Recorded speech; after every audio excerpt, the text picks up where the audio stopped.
Welcome to Legacy Conversations, a channel where we preserve military memories and history.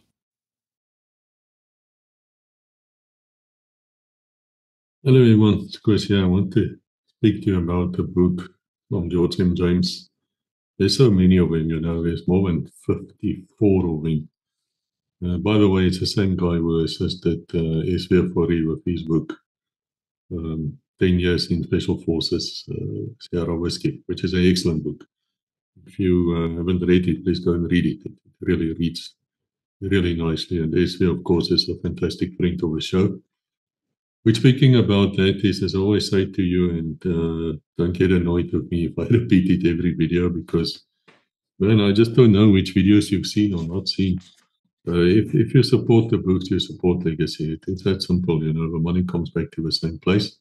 There's not a lot of money to begin with, but every cent helps, because that's what I do now. I do Legacy. I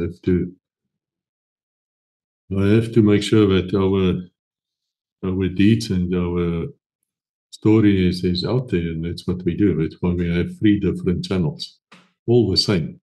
It's YouTube, it's Odyssey, where there's no what do you call it, advertising on it whatsoever, which is nice. And then there's Rumble, where we can speak more freely than at YouTube. So there's 3 different channels to make sure that the message goes out and that something should go wrong with YouTube, and we are able to just carry on the other side. So I will really ask you, go and look at the descriptions and find out where's those channels. Just in case. There's 20,000 of you who's coming back every month to look at the videos. There's 100,000 of you on average coming every month, and you do watch, about 50,000 hours every month. I'm really grateful to you guys. When this started with me and SV and my old commander, Colonel Potgieter, and so I didn't even expect 50 people to ever subscribe to the channel. We're now close to 15,000 people. There's probably 10 times more. We don't know, because we can't trust YouTube statistics, but I'm really grateful to you, and we're heading to 4 million views. As we said here now, which is 17 April 2025, I would say by June of this year, we should be there, and almost 1 million hours of watching.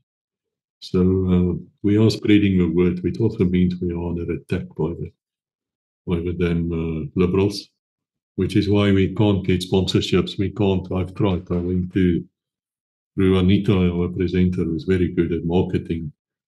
We actually approached the South African companies and asked them, do you want to advertise on us?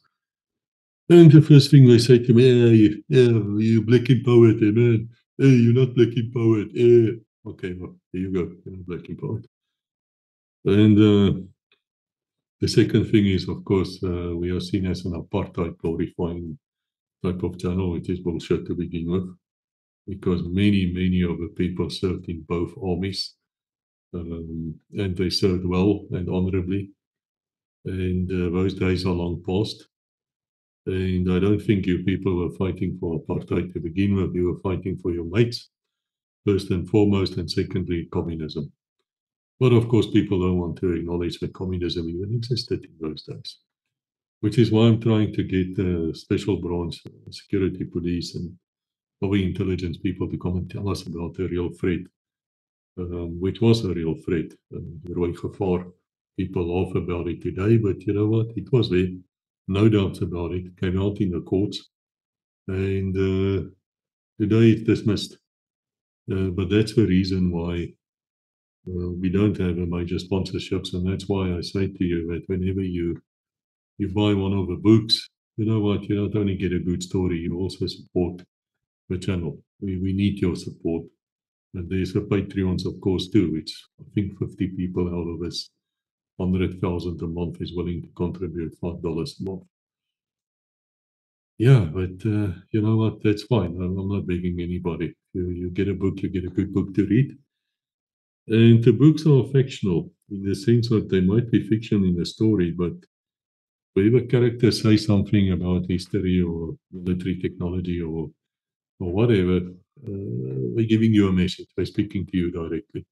We are telling you there's certain things happening in the world which perhaps you don't know about and should know about. Now, I had to ban a few people from previous book videos simply because they got very angry and very upset at things I said, which is also in the books, of course. But for me, the scenario is quite simple. If it is so that the British Army has more horses than tanks, and the Royal Navy has more admirals than warships, and by the way, the Chinese are building an entire Royal Navy every 2 years. They have 258 times, not percent, times more capacity in building ships than the US. Yeah, facts. And we have to bring out these facts. We have to talk frank. We have to say, guys, this is what's happening. And if you don't like it, you don't like the message, don't shoot the messenger. Or shoot the messenger, but keep quiet about it. You know what I mean? Because if you start insulting me or you insult the channel, you insult the author or whoever, I'm just going to ban you. I'm not going to argue with you. You don't want the book, and you don't have to get the book. I don't care. It doesn't matter to me that much. But don't get insulting. Don't get angry because there's certain facts which comes out of research in the books, which I think is important for you to know. Because the books are warnings. It's not there to insult. If I say to you that I don't think the US military is up to standards, I think it's low standards, it's going to lose the next war, I have damn good reasons why I say that. Very good reasons, and I normally back it with a few examples. But if I say to you that this counterterrorism effort of the US Africa Command, let's roll our eyes, acties toch. Ach, shame. If I say to you the statistics, you can go and read it in the books, you will find out that since they arrived, terrorism has increased about something like 20-fold. Yeah? Why? Because they just screw up. Because they kill innocents. They murder innocents. They're idiots. They don't know how to operate in Africa. They don't know how to operate anywhere. So they go out, they murder, they kill, they go home. And the guy whose auntie was killed and whose mom was murdered or raped or whatever, because they can't keep their thing in their pants anyway. That's how we got them compromised, all of them. All of them. There's not a single one of them who was not compromised. Because they can't keep their thing in their pants. And guess what? That guy picks up a rifle, picks up the explosives, go and join the radicals, and he starts killing innocents. While you sit back home in Florida and think you're a big hero now. There's nothing heroic about you, you're pathetic. But unless you up your standards, you are going to lose a war against either China or Russia or both of them. And now you're starting your trouble with BRICS. Now, I've been warning about BRICS in my books since 2014 when the first one came out, codename VF0565, which is not the book I like most in the series. It doesn't matter. It's a very good book. But in fact, it's a bit strange because the first book in the series, time-wise, is actually codename Angel. It's Foxtrot, codename Foxtrot, and then codename Angel. The first books written are actually the last books in the series, time-wise. Why I wrote it like that? Well, there's a lot of reasons. So the point I'm trying to make is, guys, there are hard facts in these books which many people don't know, but they ought to know and they should know it. And that's why it comes out. There's no use to get angry about it. It's a done deal. You know, this is like coming to me and I'm an attorney. And now you're very angry because you asked me to investigate whether your wife has a relationship. What I did is I investigated you. And now I show you videos of you with your secretary in a hotel room. Now you're very angry. Now you're angry with me. No. It's you. You need to know these things. You need to wake up and change your life. You need to improve. If your standards in a unit is too low, improve your damn standards. How hard can it be? I mean, just the other day, I spoke to a senior, very senior, actually, NATO officer, and he said to me, I cannot believe your leadership in the South African army, what came out of Oudtshoorn. The way he said Oudtshoorn was quite amusing, but it's a good one. No problem with him whatsoever. I'm trying to get him to talk on legacy and say these things to you guys directly on how damn good you were, and the people are noticing you now. And I said to him, you know, sir, I said, you know, if you still have influence there, get them to up their standards. If they don't know how to do it, come and speak to us. I'm sure I can get you a few officers or sergeant majors or people who can come and sort you out. And they're working on that now. And that's the attitude to have. But anyway, let us speak about this book, Codename Caribbean. It is the second book of a counter terrorism hostage rescue type of books. The first one was Code Wrangler. There's also a code named Rebecca 65 who deals with how to rescue people from a train, which is another story, but also another video. And then there's another book, codename Ndebele 14, which I'll also speak about in the future. Ndebele 14 is extremely interesting because that is where you, let's say you have a shutdown crew or something inside a hostile city like Mogolo or whatever. The city is taken over by the terrorists. Now you've got people trapped in it. You want to get these people out. How do you do it? In codename Ndebele 14, we discussed that. It's an exercise which took place in East London. Very, very interesting how that played out. But anyway, this book here, Codename Caribbean, is what happens if some terrorists get hold of a passenger liner. And this is not fiction, guys, because Muammar Gaddafi, before he was murdered, basically by the West, by cackling hilarious Clinton. You know, you remember when she sat there cackling and says, oh, we came and he died. How can you even say such thing? It's as good as Trump saying, 75 countries came to lick my ass for tariffs. Do you actually realize the tariff is paid by the people who's buying the product? So what's happening now is the Americans will now pay that much more for whatever they import from China. And by the way, 70% of the things you find on Amazon is from China. Hello. But, you know, these people don't think it because they cannot be held responsible, and they know that. And because they know that the arrogance, which of something which is, it's not even biblical how arrogant these people are. And of course, we on the outside, we see these things and we're not impressed with it at all. But that doesn't matter. That's another story. But you will remember Colonel Gaddafi. And Gaddafi, when before he was murdered, he was actually like an informant for Western intelligence. And he warned him. He said to them, there are jihadists out there who's wanting to take over ships.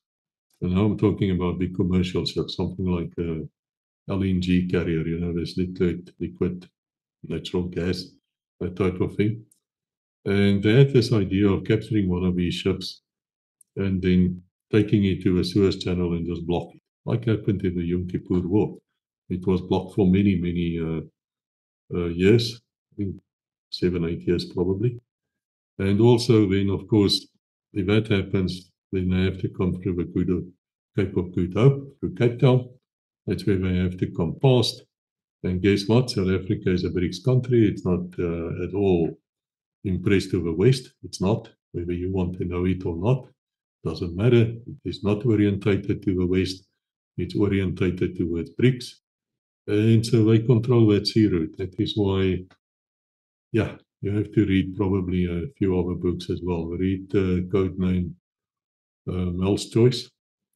Where you will find out about the big Chinese military base in Zimbabwe, as well as their satellite interception station close to Bulawayo. You will read all about that, and then you start wondering why is it like that. Then you realize South Africa is part of BRICS. Then you go and look at BRICS. You find out that, wow, and I'll put a map in for you here. The US is surrounded. All the trade routes is blocked. Time of war, you try and come past the Cape of Good Hope unless you actually own it, that you can operate from it. Yeah, try that. See how far you get.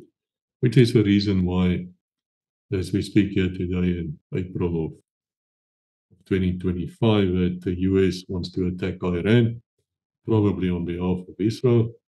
Well, there's no other reason unless it has to do with BRICS. We don't know. We'll find out. I have my suspicions. But the fact of the matter is the terrorists themselves are talking about taking these things.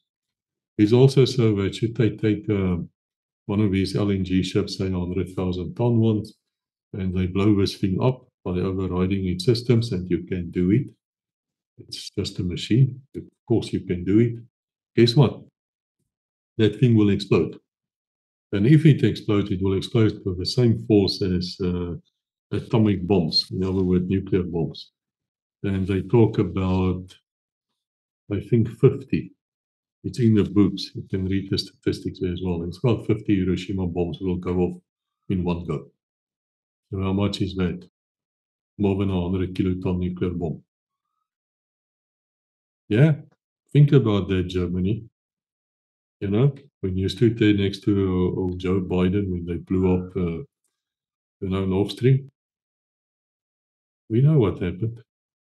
We're fully aware of what happened there. We know who blew up Nord Stream. We know that the gas was coming out there without any serious risk towards you. Now these ships have to come to your ports or close to your ports. They can be taken over by terrorists. They will be in the future, and that thing will blow. And you know what? Goodbye, Rotterdam. Goodbye, the ports. Home go. I've been warning about this, and people don't want to listen. But that doesn't matter. I'm just telling you that they are planning it. And we know they're planning it because something else happened. And what happened was actually in India. There was a terrorist attack on Mumbai, where they took over hotels. And it was actually quite pitiful to see the Indian police there with the old 303 Lee Enfield rifles. But they didn't need more than that. And I have great respect for the Indian military. Let me tell you that as well. They're really good in certain ways, and they're big. But the police couldn't cope with this at all. But the special forces, who are very, very good, actually came in and they killed these guys at the Mumbai terrorist attack. I'm not sure when, I think 2008 perhaps. And then they captured one of these terrorists. And of course, we interrogated him before he was executed, legally, by the way. And it came out that they were not really supposed to attack the hotels. Their first idea was to attack ships. In other words, now you're talking about maritime counterterrorism, or maritime terrorism if you're a terrorist, which is less than 1% of all terrorism because it's difficult, it's hard, but it's extremely hard to counter. It is probably the most hard to counter, the hardest of them all, from a rescue, from the good guy side. And they were trained by Pakistan Special Forces. Now, you might say to me, Pakistan Special Forces, and roll your eyes. I wouldn't do that. I wouldn't do that for a couple of reasons. First, they're based upon the British SAS, like most units. Secondly, they are damn good. And thirdly, they have a very good track record. It is them and the Pakistani Air Force who actually got the Taliban in charge of Afghanistan in the beginning of the 90s. It's very fascinating. When the Soviet Union fell, Afghanistan didn't fall immediately. It went on like South Vietnam for a few years. And then it started crumbling. That's how it happened. I actually write about them in another book, codenamed Wednesday 7, which we will get to as well, because it deals with these jihadis and how they use the Quran to justify what they're doing. Very much the same as the old apartheid dominees were justifying apartheid through the Bible. And the same as the Confederacy in the South during the Civil War were also using the Bible to justify slavery. So you can always find something to justify if you read long enough and you are willing and able to confuse people. But they actually started off as rescuing women and children of the Taliban. That's how they did it. You will remember there was this famous picture of two people hanging from a tank barrel. It was the Taliban's first operations. They were hanging these people for abusing women and children. They were two girls captured. They show their hair off, cut their hair off, probably to make them look like boys. I don't know. And then they abused them, and then they escaped, and they told the Taliban, and Taliban came, and the movement came from that. And yet today, if you look at the Taliban, you cannot possibly say they are friendly towards women and children. They're not. They are actually horrible, but they are there. And in Codename Wednesday 7, we do talk about them quite a bit because we looked into it, how they came to these conclusions. It's very, very fascinating how they would do it. In fact, one of the things which I can reveal in the book is they would, and this happened a lot in with ISIS as well, is now in charge of Syria. Thank you, USA. You caused that, no one else. In Turkey, of course. Thank you very much. Now you have these ISIS terrorists controlling an entire country. Now, will that play out for Israel? We'll see. We'll see. Not well, but we'll see. But anyway, one of the techniques they would use is you would walk down the street. You were jihadi now. You see this woman, you think, well, you might like to do her, but you can't do her because you're not married to her. So what you do is you kill her husband, then you grab her, you marry her, legally in their eyes. You do her, have sex with her. It's not love making, you just screw her. And then you decide, well, my mate Muhammad here next to me also want to do her, so you just divorce her. And then Muhammad comes and he marries her and he screws her. Guys, I'm talking straight and I'm talking frank here. This is not for children. If I upset anybody, I do apologize. But that's how the books are written. We do look at things and we look at facts. And that's one of the ways they do it. And they did a lot of other things. If you read the Al-Qaeda manual, which was actually, I think, a CIA plant. But anyway, it doesn't matter. I've got the thing and you read it. You would see how they justify torture. But then if you read other books of mine, you will see how the CIA also started justifying their torture regimes and of changing regimes, that I call regimes. More than 60 countries they tried. Iran is but one where they actually succeeded. South Africa is on the list next. Definitely going to happen in the future. Something's going to break there. You'll see. And that goes back to the court case against Israel at the International Criminal Court. Just a theory, not in the books yet, because it's a recent history, but I think it's going to play off like that. And there they justify the way they do it by looking at the Catholic Church, because almost all their leaders, their generals, director generals, or whatever you call them, of the CIA, were very, very good Catholics.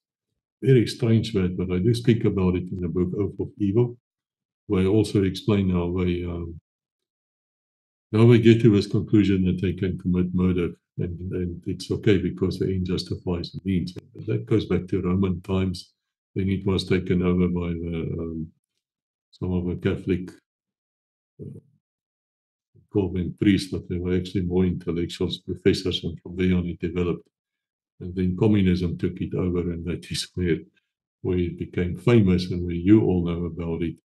But in fact, it's a Catholic doctrine. Die doel heilig die middel. These things are in the books. They are in the books and you can read them there. But anyway, we know that the terrorist wants to take ships over. That's what Codename Caribbean is about. And so we look at the history of how they planned it, and we also looked at the first, I don't think it was the first, but at the Falkland War, actually the British Marines, the Royal Marines, they actually stormed a ship, a trawler, which was like a spy ship. And they took that over and they came in with the helicopters, they landed, they came down with the ropes. I don't even think they had fast ropes at that stage. They came down abseiling. Actually, the crew even helped them to aboard. I mean, they couldn't even get aboard without it. But that's how they took the ship. I think Walter Navarro or something, they took it over. They couldn't keep it, it sank by itself, probably because they didn't know how to work with a ship. But whatever, that was one of the first times where you can say a hostile ship was taken over by special forces. And I do rate the Special Boat Squadron very, very highly, higher than the SAS, to be frank. So we look at the history of that also in Caribbean, because your problem is, if you take a passenger ship, and we see a lot of them here in Phuket, there's about 6,000 passengers on that thing, which means there's at least 6,000 different compartments. So you can imagine how hard it is to take this ship over.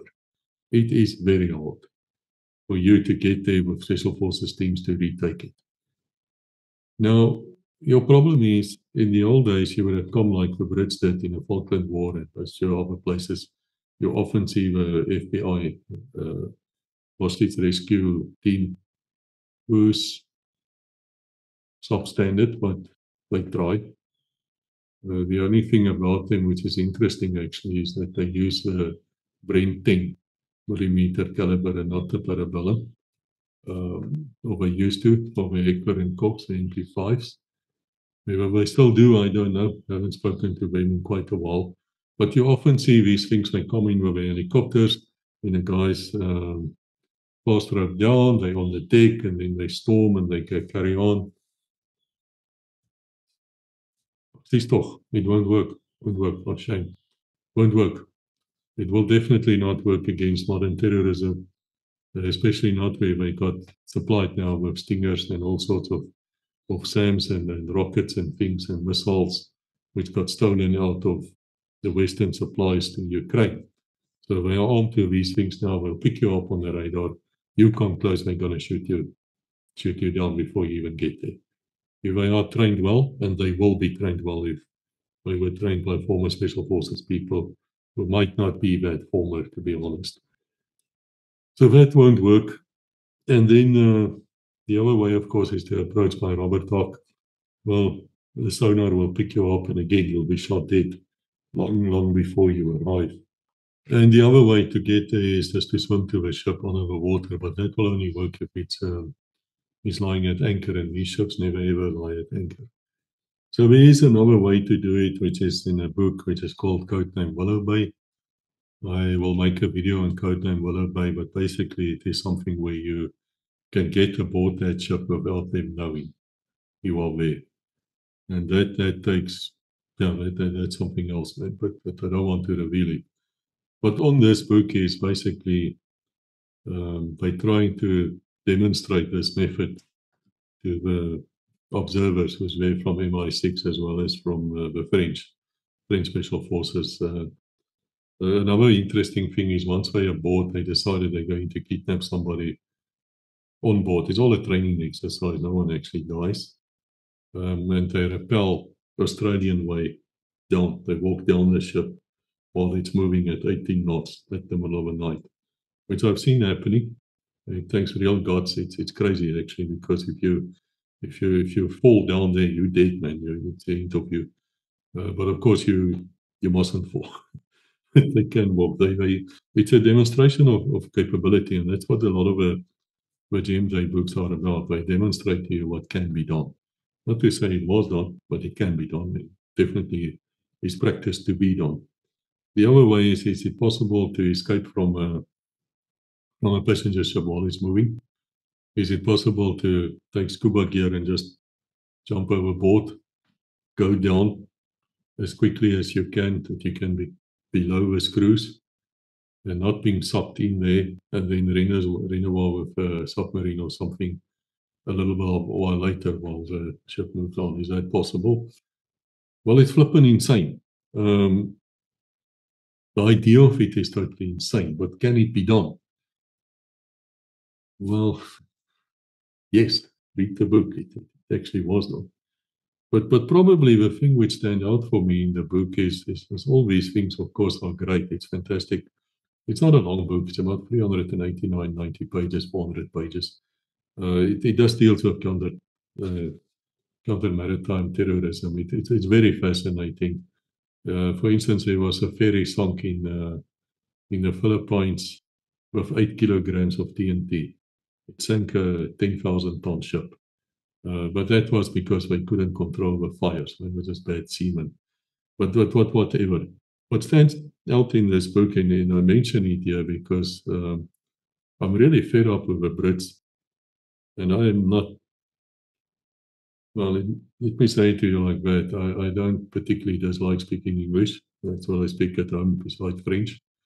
But we have to face facts in life here. The Brits did commit their the genocide against the Afrikaner. It's in every book. It's there. 1 out of 3 died in the concentration camps.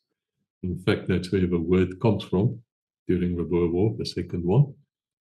And also, what is very interesting is that Hermann Göring, the Luftwaffe head, his father was actually the Governor General of Duits West, German West Africa, today Namibia. And he knew, before through his father, I suppose, he knew everything there is to know about the British concentration camps. And so whenever the Brits would approach him through Neville Henderson, the ambassador, with their concentration camps in the 1950s, which were not there to wipe out Jews, by the way, it was for dissidents. The wiping out of the Jews and the rest came later. It came from 41 to about 45. And we did write books about that as well, the When and Where series, which you can go and look at if you're interested. But he would remind the Brits about their own war crimes, which of course they need reminding of now and then. So I don't mind reminding them at all. I actually like doing it. Whether they like why reminding them is open for discussion. I look at their comments and they do get banned for their comments. They don't like it at all. But that doesn't take away the truth. So there's another two things which is annoying to me is when the Brits stand up and they say, oh, England was alone in 1940. Yeah, what about the Commonwealth nations who stood by you idiots? What about Canada?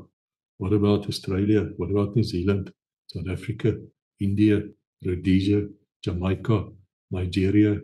Was I mention all 100 countries which stood by you? Huh? But they were alone.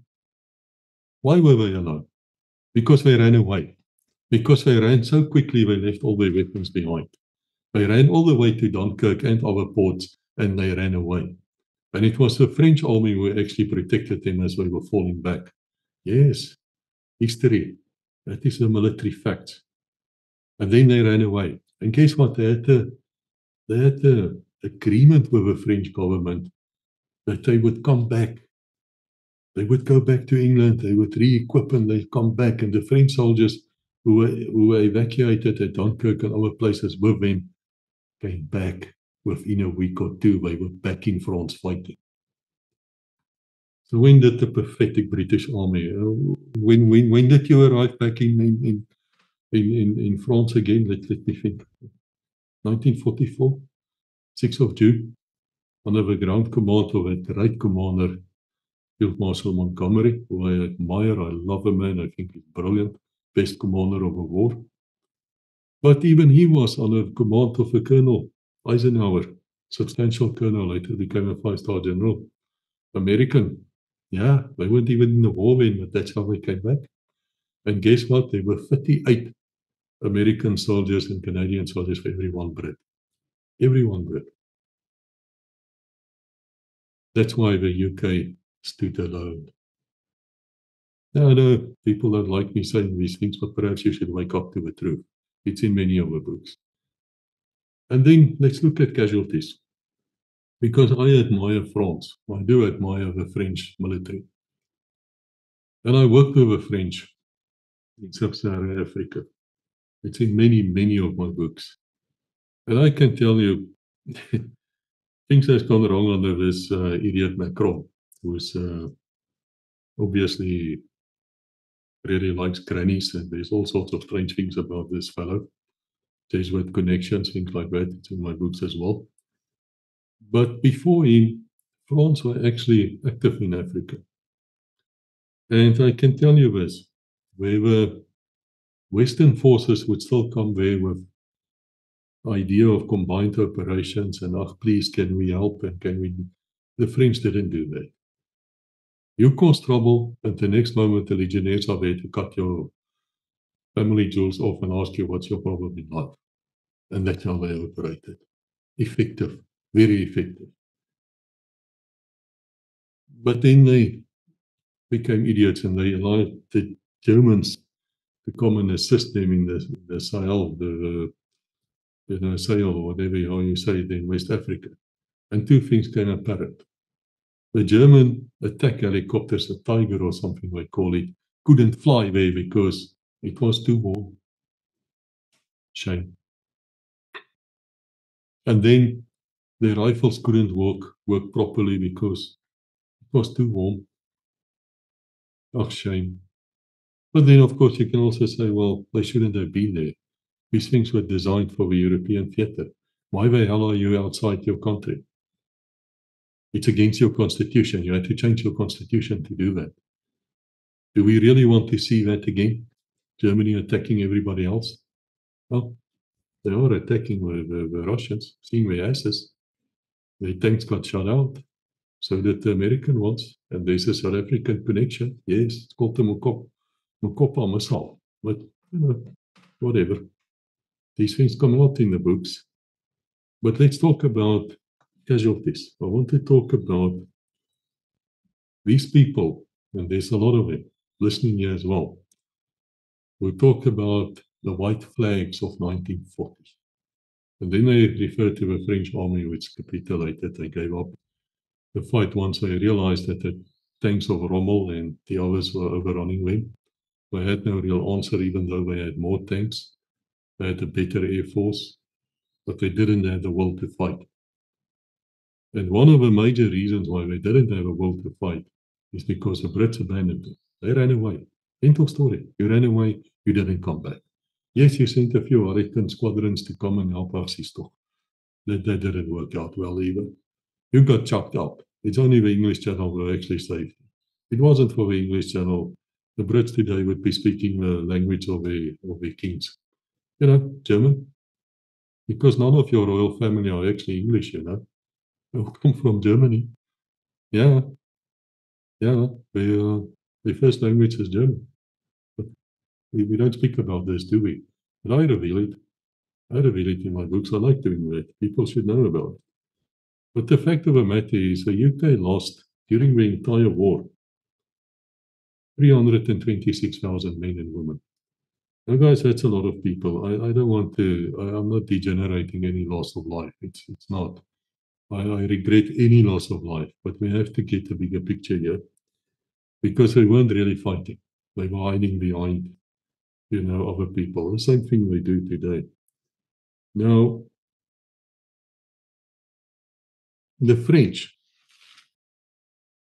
during that 6 weeks, which they were fighting, and of course later with the Free French on the Charles de Gaulle, lost 340,000 men. Huh? How is it possible that the France lost in 6 weeks, and then a few forces of the Free French, 14,000 men more than the Brits did during the entire war? They were not fighting. That's your answer. They were not fighting. But let's look at it from a different view. How many people did Germany lose? Nazi Germany. How many soldiers do you think they lost? 3.25 million. Yeah?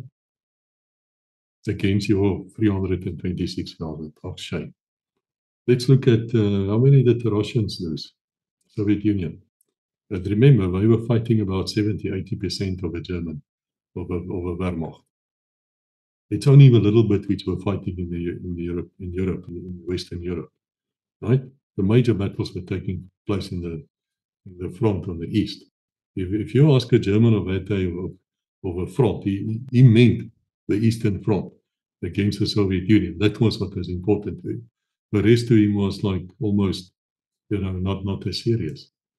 They lost 13.6 million men. Huh? And Japan, 1.5 million. China, most people don't even know that China was involved with the Second World War. And most people don't even know about the invasion which Russia launched to wipe out the Japanese forces in China. One of the greatest blitzkriegs ever. And if I guarantee you, if I speak to any military analyst today in the West, they look at you like, what are you talking about? We won in Japan because we dropped 2 nuclear bombs on them. No. Yeah, that might have assisted the decision, but the big problem was the 1.5 million men of the Soviet Union army who got equipped with new things and just swept in the greatest blitzkrieg ever, twice the size of Western Europe, and they did it in a month. They just overran it. It is fantastic in 1945. People don't even know about it. So China lost 1.3 million men. Poland, 850,000. Romania, 520,000. Austria, 380,000. Yugoslavia, 300,000. Italy, the Italians didn't even really fight, but they lost 350,000 people. And France, as I said, 340,000. The US, well, we don't really know, but they say about 416,000. And please remember, they only really started fighting here from 1942 onwards. Isn't military history fascinating? Because when you look at these statistics and you look at these things, then you understand the lies of today. And then you understand every second Western leader wants to be a Churchill. Why? Why would you want to be a Churchill? There's nothing special about Churchill. Read my books. I will definitely tell you what Churchill really was. Besides being a war criminal and a Druidic priest and a 53-degree Freemason and a man who said there's no life after death. There's only darkness. Well, he's going to find out when Jesus returns, isn't he? He's going to find out if there's life after death. And I have a feeling he won't be in heaven when that day arrives. But I hope he is. I hope every one of you are there. So anyway, guys, I've gone out a little bit off, but it's out of a book, out of Codename Caribbean. It's a very good book to read. It's an attack which is bound to happen. It's going to happen at some stage in the future. Western militaries will not be able to deal with it. You'll see a massacre. And hopefully somebody will learn from this. Hopefully somebody will take the warnings seriously and start implementing so that they know how to get aboard such a ship using the Willow Bay method. There is no other. Or you have to be ready to surrender. Those are your choices. And if a terrorist can get hold of a LNG ship, and if they can blow it close to a port or even under the water, causing a tsunami, goodbye Rotterdam, goodbye London, Southampton, whatever, depending where it happens, New York, boom, you're gone. That is how serious it is, guys. That's why I wrote the book. And I hope that you will try it, read it, and that you found my rambling here interesting. I wanted to get the story of casualties of the Brits during the war off my chest. By the way, the country pro rata with the most casualties in that war, Rhodesia. But you go to the West and you tell them about that and they look at you. We really need to take history seriously. We really need to look at history because we need to not to repeat the mistakes we made in the past. Let us not be stupid. Let's not repeat our mistakes. That's silly. That shouldn't happen. Okay, the book is, as far as I know, not available in South Africa, but it is available on Amazon, on audio, as well as hardcover, softcover, and Kindle. None of my books will ever be on EPUB or what do you call it, Apple, because I dislike Apple. I don't think their products are as good as they think they are. I also know with the tariffs of Trump, the Apples are going to get even more expensive, but there will be stupid people who buy them. But the major reason why I don't like them is 2015, San Bernardino. I think that's how you say it. There was a terrorist attack. One of these idiots started shooting people. And the FBI then got a court order to force Apple to help them to break into this Apple phone so that they can do the investigation on the terrorist attack. Apple showed them the finger, and so they went to the Israelis who broke it for them. So here you have a company who does not mind assisting terrorists. I mean, if the FBI just arrived and said, guys, can you break this thing? Of course, you could say, guys, I don't think we can help you. But when a court order arrives and the court orders you to do that for the better of all, and you still say, no, we won't do it. Why do you want to buy the equipment? I don't know. You're supporting terrorism, mate. You support Apple, you support terrorism. There's your classic example. Anyway, I've been speaking too long here. God bless. Thank you for listening. And hopefully I'll see you again.